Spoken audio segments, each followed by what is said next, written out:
Šta je ovo? Dakle, pa znate, to je pa gola ženska.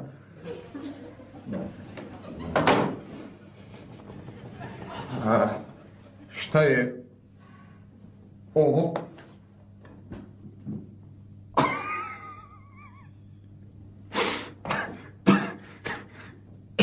Isto, samo gola ženska naopak.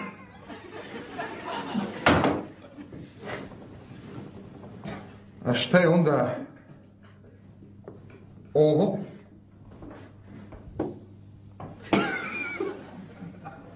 Pa dvije gole ženske. Gospodine, vi ste opsjednuti seksom.